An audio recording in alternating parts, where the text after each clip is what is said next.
je me suis perdu.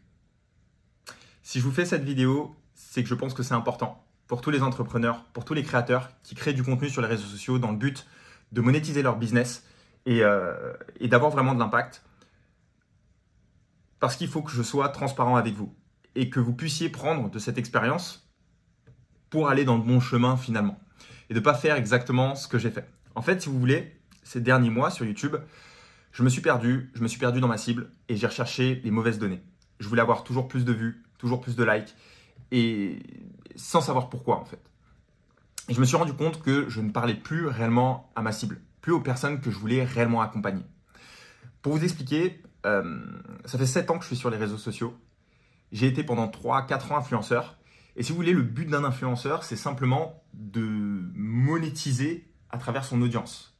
C'est-à-dire qu'il va avoir une audience, il va faire des partenariats avec des marques et il va monétiser l'accès à son audience. Et donc, j'ai fait ça pendant 3-4 ans. Et le but, c'était d'avoir plus de vues, plus de likes, etc. Parce que si j'avais plus de vues et plus de likes, je pouvais avoir plus d'argent de par les marques. Et le problème avec ça, c'est qu'à un moment, j'en ai eu marre. J'en ai clairement eu marre.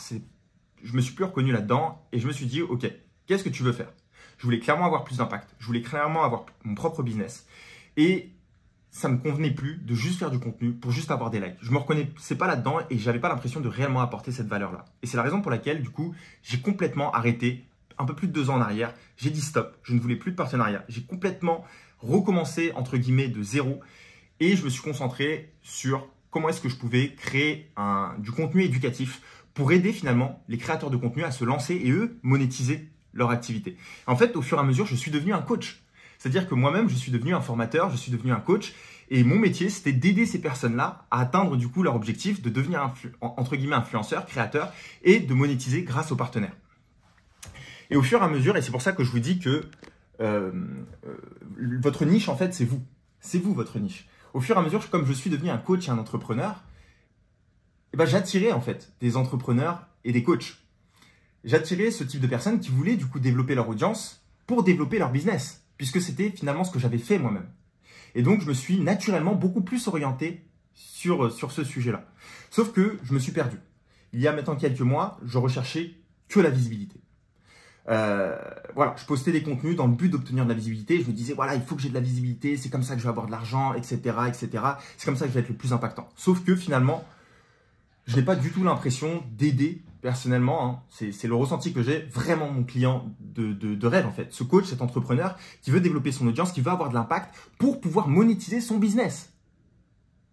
Pour pouvoir finalement faire rentrer de l'argent dans son compte en banque, créer une vie qui l'inspire et pouvoir finalement monétiser ses compétences grâce à ça. Et en fait, ce que je me suis rendu compte et ce que je le savais déjà, hein, c'est que je suis retombé dans mes travers, à tout le temps rechercher des likes, de la visibilité, etc. Sauf que je me suis rendu compte aussi que les contenus qui fonctionnaient le plus, les contenus qui m'apportaient vraiment des clients pour mon business, ne sont pas les contenus qui ont le plus de vues. Ce sont les contenus qui aident vraiment mon client. Et ce que je veux que vous compreniez, c'est qu'il y a une différence entre un créateur et un entrepreneur. Un créateur, il fait du contenu uniquement dans le but d'avoir des vues, dans le but d'avoir cette monétisation YouTube, dans le but d'avoir des partenariats, etc. Et un entrepreneur, il fait des vues dans son business, donc sur ses réseaux sociaux, pour monétiser son propre business. Et donc aider réellement son client de cœur. Ce qui est un petit peu différent. Ce qui est même complètement différent, puisqu'on ne se concentre plus sur les mêmes données. Et en fait, je suis retombé dans ces travers-là. Et c'est clairement ce que je ne voulais pas. Je reconnaissais pas que j'apportais réellement de l'aide à mon client. Et donc, j'ai dû revoir ma stratégie sur YouTube et faire en sorte en fait que mes prochains contenus apportent réellement de la valeur à ce client-là. Et cette leçon, pour moi, elle est importante d'être partagée. Je ne sais pas si elle va aider quelqu'un en fait, mais du moins, j'espère au moins une personne qui est dans cette situation et qui aujourd'hui pense qu'il faut avoir des vues, pense qu'il faut toujours créer du contenu, pense qu'il faut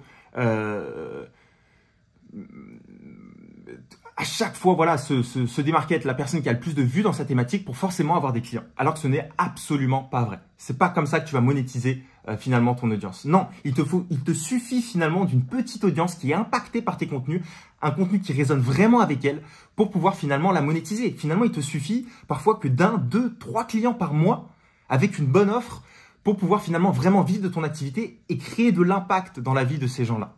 Et cela grâce à ton histoire. D'accord? Et c'est réellement ça mon message, c'est ça que j'ai envie de te faire passer. Et Et voilà, je trouvais que c'était important de te faire passer ce message-là. Je ne sais pas comment est-ce qu'il va résonner en toi. Et je ne sais pas si toi aussi tu t'es retrouvé dans cette situation-là.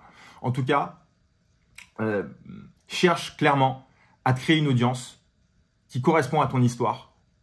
Pas la plus grosse des audiences, mais celle qui peut réellement te faire vivre de ton activité. Parce que finalement, tu peux peut-être créer des vidéos qui font 10 000 vues, mais impacter la vie de 0 personne. Et faire une vidéo qui fait 5 vues et impacter la vie de 5 personnes. Et peut-être qu'il y a des personnes là-dedans qui voudront aller encore plus loin avec toi et obtenir encore plus de conseils, avoir une roadmap complètement créée. Et finalement, c'est ce que j'ai fait. C'est ce que j'ai construit, moi, pour les coachs, les formateurs en ligne, les entrepreneurs. J'ai passé 2 ans à créer une formation pour les aider à avoir de la visibilité et monétiser leur business, tout comme moi, je l'ai fait finalement. Et donc, c'est les personnes que je peux le mieux aider. Donc, pourquoi pas recentrer complètement mon contenu sur elles? Et c'est ce que je voulais te partager parce que c'est facile de se perdre sur les réseaux sociaux, c'est facile de tomber dans ce cercle de la comparaison, de voir que les autres ont plus de vues et de te dire « ouais, il faut que je sois comme eux, exactement comme eux, il faut que j'attire le maximum de personnes, etc. » Ils ont un discours ils disent ça dans leur discours et c'est du coup ce que je devrais faire alors que non, tu dois te reconcentrer sur l'intérieur. Qu'est-ce que tu veux réellement apporter et comment est-ce que tu veux aider les gens et finalement faire un contenu en adéquation. Voilà ce que je voulais te partager aujourd'hui. Si ça peut t'aider toi aussi à recentrer vraiment ton message, à faire ce qui est nécessaire, à faire ce qui est réellement important pour réellement impacter. Et il ne faut pas confondre l'impact. C'est ça aussi mon message. Il ne faut pas confondre l'impact. Tu peux avoir un médecin qui a 100 000 patients et qui finalement qui les aide jamais réellement. Et avoir un médecin qui a seulement un patient et qui a changé sa vie, qui a guéri son cancer. Tu vois. Et c'est réellement ça que finalement que je veux et que je veux communiquer, que je veux partager avec toi parce que voilà, je trouve que c'est important. J'espère que cette vidéo t'aura plu. En tout cas, sache que dans les prochains mois, dans les prochaines semaines, du coup, je vais changer ma stratégie YouTube. Je me suis concentré pour parler réellement à ce client de rêve, pour pouvoir vraiment l'aider au maximum. Donc voilà, on se retrouve du coup dans les prochaines vidéos. Partage-moi ton retour d'expérience dans les commentaires, ça me ferait extrêmement plaisir de le voir. Et puis on se dit à la prochaine.